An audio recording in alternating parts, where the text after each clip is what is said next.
जय हिंद मेरे प्यारे साथियों, स्वागत है आप सबका आपके अपने YouTube channel David study class में। जैसा आप सभी जानते हैं कि आपके जो 12th की एग्ज़ाम की प्रिपरेशन चल रही है इतिहास की। देखिए ये 12th के लिए हैं, ठीक है ना। 12th 2025 का जो पेपर आएगा, ठीक है, ये उसके लिए 2025 के एग्ज़ाम के लिए है, ठीक है ना। आप लोग बिल्कुल ही घबराने की कोशिश ना करें। ये बोर्ड के पेपर क्या है, किसके, ये बोर्ड के पेपर के लिए बहुत ही महत्वपूर्ण होने वाला है। और अगर आपने इसको ढंग से पढ़ लिया, बड़े दिल से पढ़ लिया ना, तो मैं कहता हूँ कि आपके लिए बहुत ही ये यूज़फुल होने वाला है। और हाँ, उन बच्चों के लिए बहुत ही यूज़फुल है जो किसी परेशानियों की वजह से अपना एडमिशन करवाने के बाद जो ये थी हिस्ट्री ली है, मैं उनके लिए बात कर रहा हूँ। और भी लोगों के लिए मैं करूँगा, अगर आप कमेंट करके मुझे बताएंगे तो मैं उन लोगों के लिए भी पूरी सुविधाएं मतलब प्रोवाइड करूँगा। तो अपने घर से दूर, काफ़ी दूर शहरों में जाके पढ़ाई करते हैं, फिर उनको समय नहीं मिल पाता कि अपने एग्ज़ाम की जो प्रिपरेशन कर पाएँ, उनको इतना समय मिल नहीं पाता है। तो वही सब देखते हुए भी मैंने ये सब ये जो एक चीज़ है जिसका मैंने ये एक चैनल बनाया। चैनल तो फ़िलहाल मेरा था ही ऑलरेडी, तो अभी तो कोई बात नहीं, बट मैं ये सोच कर के कि उन लोगों के लिए किया हूँ कि ताकि वो लोग भी पढ़ कर अपना कुछ हासिल कर सकें। आई थिंक जो भी होगा, मेरे कहने का मतलब है कि आप वो एक अच्छा मार्क ला सकें, एक अच्छे मार्क्स से मतलब पास हो सकें, एक अच्छे मार्क्स से अपने एग्ज़ाम में बैठें, मतलब अच्छी सोच के साथ एग्ज़ाम में बैठें और एक अच्छे मार्क्स के साथ वो उत्तीर्ण हो अपनी परीक्षा में, ठीक है। तो ये 12th के लिए है, तो थोड़ी सी हम जूम आउट करते हैं, ज़्यादा बातें नहीं करेंगे ताकि आपको ठीक से दिखाई दे, ठीक है। तो आज क्या था हमारा, ये था हड़प्पा सभ्यता, यानी कि हड़प्पा सिविलाइजेशंस। क्या है ये, हड़प्पा सभ्यता के बारे में बात होगी, हड़प्पा सिविलाइजेशन। और जो हड़प्पा सभ्यता में जो होती थी कि उसमें व्यापार कैसे करते थे लोग, आज हमारी टॉपिक जो होगा ये इसी के बारे में होगा। और भी टॉपिक्स इसमें हैं, ठीक है। तो ठीक है, हम बात करते हैं।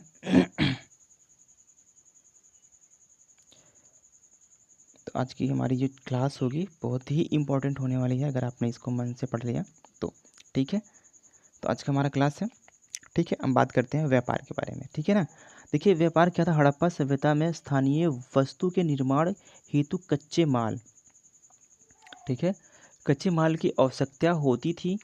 इसके लिए कच्चे माल की पूर्ति विभिन्न स्थानों से की जाती थी, जैसे विभिन्न स्थानों से की जाती थी, जैसे सिंधु घाटी नदी तथा इसके उपनदियों से, ठीक है। एक भी बात हो सकती है, सिंधु घाटी नदी या इसके उपनदियों से जल मार्गों द्वारा की जाती थी। बाजार एवं कच्चे माल की उपलब्धता एवं पूर्ति के कारण हो, मतलब पूर्ति के क्या हो, एक कारण हो जो दूर हो सके, कारण हो। व्यापार के दोनों पहलू, स्थानीय और सुदूर, दृष्टिगत होते हैं। क्या होते हैं, दृष्टिगत होते हैं, मतलब जो सुदूर और दृष्टिगत होते हैं, ठीक है ना। बात करते हैं, दूर के क्षेत्र से कच्चा माल प्राप्त करने के लिए व्यापारिक केंद्रों के आसपास बस्तियां बसाई गई थी। जैसे कि मतलब दूर से मतलब करने के लिए केंद्र के लिए बस्तियां बसाई गई थी, ताकि वहाँ से लाने में कोई प्रॉब्लम ना हो, इसलिए वहाँ से ऐसी चीज़ें कराई गई थी। जैसे कि नागेश्वर व बालाकोट में शंख, जैसे नागेश्वर और बालाकोट में क्या चीज़ें आती थी, शंख मिलती थी, ठीक है ना। चलिए, शंख प्राप्त करने के लिए होते थे, ठीक है ना। अफगानिस्तान में शुर्तपाई, क्या लिखा था, शुर्तपाई के समीप नीली लाजवदे मणि, क्या था, नीली लाजवदे मणि को प्राप्त करने के लिए लोथल, सॉरी यहाँ पे लोथल था, ठीक है, ये लोथल, ठीक है ना। लोथल भचीड़, सॉरी हाँ भड़ीच, लोथल भड़ीच में कालीमिया प्राप्त करने के लिए दक्षिण राजस्थान एवं उत्तरी गुजरात में सेलखड़ी प्राप्त करने के लिए, इस चीज़ को बहुत ही ध्यान से आप पढ़िएगा, ठीक है। और ये क्लास आपके लिए बहुत ही इंपॉर्टेंट होगा। अगर आपको नहीं समझ में आएगा तो क्लास को एक बार फिर से पॉज करके पढ़ लीजिएगा, ठीक है ना। बहुत ही इंपॉर्टेंट है के लिए, तो करने के लिए किया था। जो बस्तियाँ स्थापित की गई थी वो पुरातात्विदों ने राजस्थान के खेतड़ी को नरेश्वर जोधपुर संस्कृति का नाम दिया था। क्या दिया था, नरेश्वर जोधपुर संस्कृति का क्या किया था, नाम दिया था। यह तांबे को वस्तुएं बड़ी मात्रा में प्राप्त करते थे। तांबे की जो वस्तुएं थी वहाँ से क्या होती थी, बड़ी मात्रा में क्या होती थी, प्राप्त की जाती थी। सुदूरवर्ती क्या था, सुदूरवर्ती क्षेत्रों में अभियान द्वारा भी कच्चे माल प्राप्त किए जाता था। क्या होता था, क्या वहाँ का सुदूरवर्ती क्षेत्रों में क्या हुआ, सुदूरवर्ती क्षेत्रों में क्या था, अभियान द्वारा भी कच्चा माल प्राप्त किया जाता था। ठीक है, जैसे कि खेतड़ी राजस्थान में तवी तथा दक्षिण भारत सोने की प्राप्ति के लिए अभियान किए जाते थे। सोने की प्राप्ति के लिए क्या किए जाते थे, अभियान किए जाते थे। ठीक है, चलें अब नेक्स्ट क्वेश्चन, नेक्स्ट अगला आपका जो टॉपिक होगा, आपका ये जो टॉपिक है, पश्चिमी एशिया के साथ व्यापारिक संबंध कैसा रहा। हड़प्पा सभ्यता में क्या था, पश्चिमी एशिया के साथ व्यापारिक संबंध के बारे में हम बात करेंगे। ठीक है, नई पुरातात्विक खोजों एवं अनुसंधानों में स्पष्ट हुआ है, हड़प्पावासी सुदूर अरब यानी कि प्रायद्वीप में स्थित ओमान से भी कच्चे माल का आदान प्रदान करते थे, ये भी माना जाता है। ठीक है ना, इसकी पुष्टि निम्नलिखित तथ्यों से होती है। इसकी पुष्टि क्या होती है, निम्नलिखित तथ्यों से की जाती है। ठीक है ना, बात करते हैं थोड़ी सी किसके बारे में। एक तो आपका है रासायनिक विश्लेषण। रासायनिक विश्लेषणों में ओमान से प्राप्त तांबे एवं हड़प्पा की तांबे की पूरा वस्तुओं को निकेल के अंश में मिले हैं। निकेल के अंश में, किसके अंश में मिले थे, निकेल के अंश में मिले हैं। ऐसे क्वेश्चन आपके बन जाते हैं कि रासायनिक विश्लेषण ओमान से प्राप्त तांबे किस रूप में प्राप्त हुई थी, तो ऐसे क्वेश्चन आपको मिलेंगे। ठीक है ना, हड़प्पा सभ्यता से संबंधित काली मिट्टी की परत ढांचा एक मर्तबान ओबाम से मिला था। एक मर्तबान क्या था, ओबाम से मिला था। तीसरी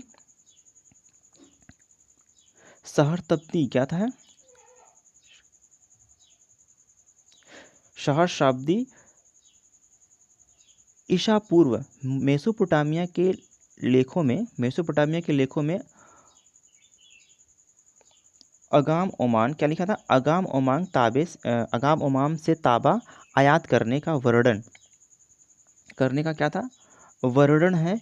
यहाँ से तांबे में कुछ मात्रा में निकेल भी पाया गया है। क्या था, यहाँ की जो मात्राएं, जहाँ यहाँ की जो तांबे थी, ओमान की जो तांबा था, यहाँ के भी तांबे में क्या था, निकेल की कुछ मात्रा पाई गई थी। मेसोपोटामिया के लेखों में यह बातें बताई गई है। ठीक है ना,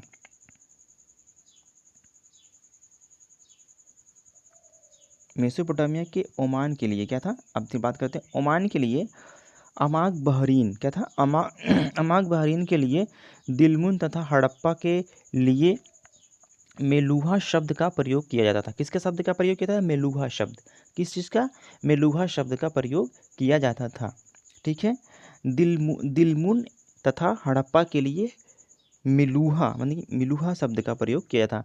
मेसोपोटामिया के लेखों में मेलुगा हड़प्पा क्या लिखा है, मेलुगा हड़प्पा के नाविकों को देश कहा जाता था। क्या, नाविकों का क्या कहा जाता था, हड़प्पा को नाविकों का क्या कहा जाता था, देश कहा जाता था। ठीक है ना, मेसोपोटामिया के मुहरे थी, मुहरों में भी कहीं कहीं पर हड़प्पा का प्रचलित था। क्या था, हड़प्पा का कहीं कहीं प्रचलित था।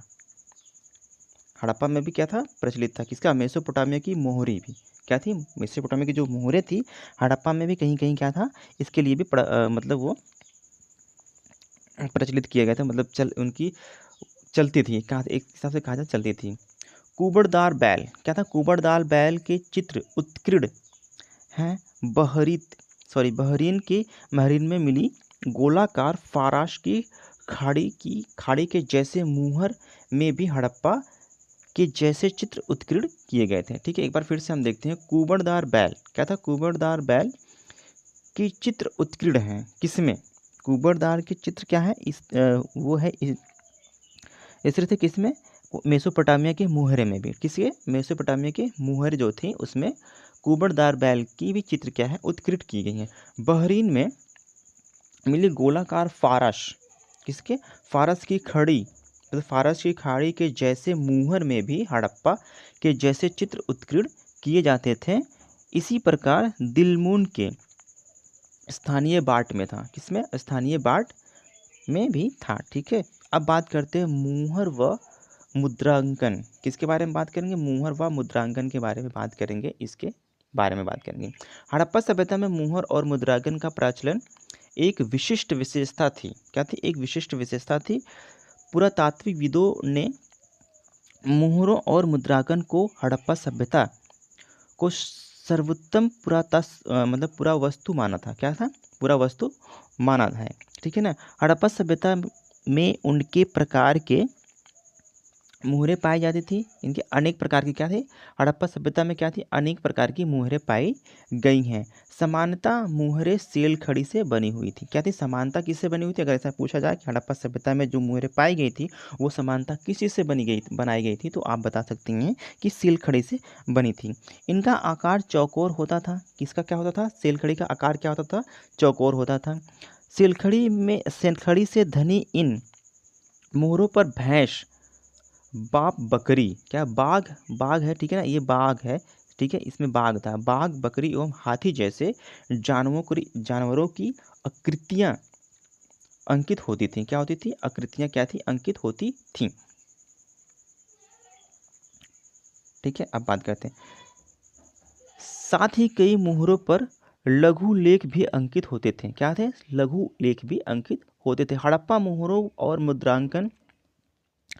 मुद्रांकनों का प्रयोग लंबी दूरी के शपकों को सुविधाजनक बनाने के लिए किया जाता था। ठीक है ना। सुविधाजनक बनाने के लिए क्या किया जाता था। उदाहरण के लिए एक बात मान लेते हैं। जब कोई सामान, क्या है? जब कोई सामान से भरा थैला एक स्थान से दूसरे स्थान पर भेजा जाता है तो उसे मुख पर रस्सी से गांठ लगाकर भेजा जाता था। ठीक है ना। उसके मुख पर क्या किया जाता था? गांठ पर रस्सी लगाकर भेजा जाता था। थोड़ी गीली मिट्टी लगा दी जाती थी। बाद में इस गीली मिट्टी को, क्या है? बाद में इस गीली मिट्टी को एक या एक से अधिक मोहर द्वारा बनाया जाता था, जिससे उस पर मुहर की छाप अंकित हो सके। क्या किया जाता था? जिस पे उस पे मुहर की छाप अंकित हो सके। अभी आपने देखा है ना कि जब किसी, जैसे कोई चीज़ जब सील्ड होती है, ताला लगाने के बाद एक वाइट कपड़ा बांध देते हैं, फिर कोई ऐसे गोंद वगैरह होता है, वो गेरुआ कलर का आई थिंक होता है, उस पर लगा के अपनी मुहरें मार देते थे। तो पहले वैसे ही करते थे, अभी तो टेक्निकल थोड़ा सा हो चुका है, ऐसे किया जाता था। ठीक है ना। मुद्रांकन के पहले तरह समान रहता था। क्या है? पहले की तरह समान रहता था।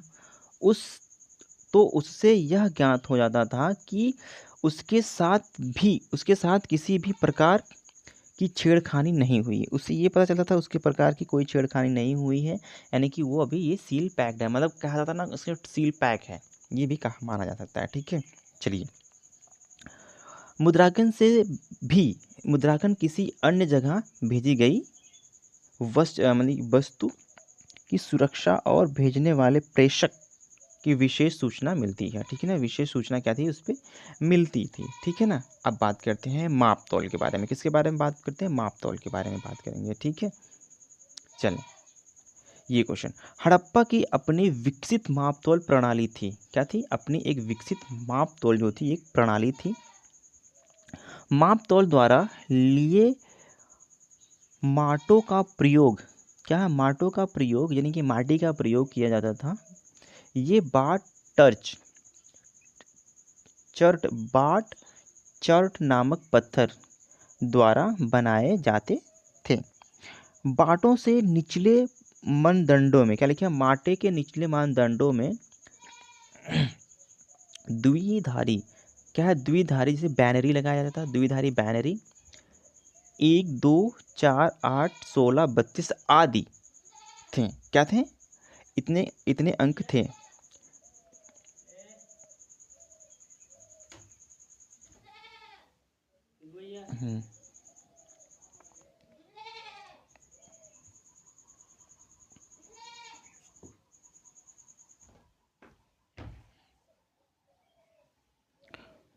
सॉरी,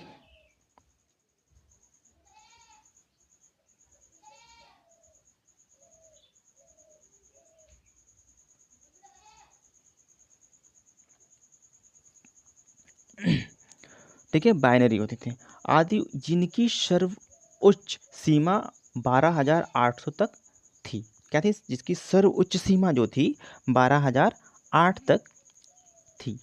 ठीक है, अब बात करते हैं ऊपरी बाटों के मानदंड दशमलव प्रणाली के अनुसरण करते थे। छोटे बाट आभूषण क्या थी? छोटे बाट आभूषण आदि तोलने के लिए प्रयोग किए जाते थे। उत्खनन में धातु से निर्मित तराजू के पलड़े भी मिले। क्या थे उत्खनन में? धातु से निर्मित क्या थे मिले थे? तराजू के पलड़े भी मिले थे। ये माना जाता था कि पहले के लोग क्या थे, नाप तोल भी करते थे, यानी कि तराजू का जो प्रयोग था ये भी करते थे। ठीक है, चलिए अगले अगले टॉपिक की तरफ चलते हैं अपने। अब यहाँ पे क्या आपका टॉपिक क्या है, देखिए हड़प्पा सभ्यता की सामाजिक व्यवस्था क्या थी? क्या रही होगी जब हड़प्पा सभ्यता में सामाजिक व्यवस्था कैसी रही होगी, किस तरह की रही होगी, इस थोड़ी सी हम बात कर लेते हैं ना। पुरातात्विकविदों में क्या लिखा? पुरातात्विकविदों के अनुसार हड़प्पाई समाज में संस्कृति के लिए विविध पक्ष दिखाई देते थे। विविध पक्ष क्या थे? दिखाई देते हैं। यह विविधता धार्मिक और रहन सहन के पद्धतियों पर आधारित होती थी। क्या है? पद्धतियों पर आधारित होती थी। हड़प्पा सभ्यता की सामाजिक व्यवस्था को भिन्न रूपों में समझा जा सकता है। क्या है? भिन्न रूपों में समझा जा सकता है। ठीक है, अभी तो फिलहाल आप इतना देखिए, जीवन शैली के बारे में हम थोड़ी सी बात करते हैं। ठीक है ना, हड़प्पा सभ्यता की जीवन शैली कैसी थी इसके बारे में हम बात करते हैं। ठीक है, जीवन शैली हड़प्पा स्थलों से प्राप्त पूरा वस्तुओं के आधार पर रहन सहन के स्तर को दो भागों में विभाजित किया गया, मतलब किया जा सकता है, समानता और विशालता। ठीक है, समानता और विशालता। आज के लिए बस इतना ही है, हम कल फिर बात करेंगे समानता और विशालता के बारे में। जो समानता और विशालता की जो पूरी एक टॉपिक होगी, हम पूरी की आपको पढ़ा देंगे और आपको बिल्कुल प्रॉब्लम नहीं होगी। ठीक है, तो आज के लिए बस इतना ही। ध्यान रहे कि ये क्लास उन बच्चों के लिए है जो एग्ज़ाम 12th के एग्ज़ाम में हिस्ट्री लिए है। देखिए ये सिर्फ आपके 12th के एग्ज़ाम के लिए नहीं है, बल्कि आप बीए जब आप करते हैं, बीए करते हैं उनके लिए है, बीएड करते हैं उनके लिए है, आप एमएससी करेंगे फिर भी ये आपको बिल्कुल आपके लिए बहुत ही इंपॉर्टेंट होने वाला है। ठीक है ना, तो आइए आप ये मत सोचिएगा कि ये सिर्फ 12th के बच्चों के लिए है। आप बीए करें या फिर एमए करें, एमए करेंगे तो भी आपके लिए रहेगा, बीएड करेंगे तो भी आपके लिए, एमएससी करेंगे अगर हिस्ट्री से तो भी आपके लिए बहुत ही इंपॉर्टेंट ये होने वाला है। ठीक है, तो आज के लिए बस इतना ही है। जय हिंद, वंदे मातरम।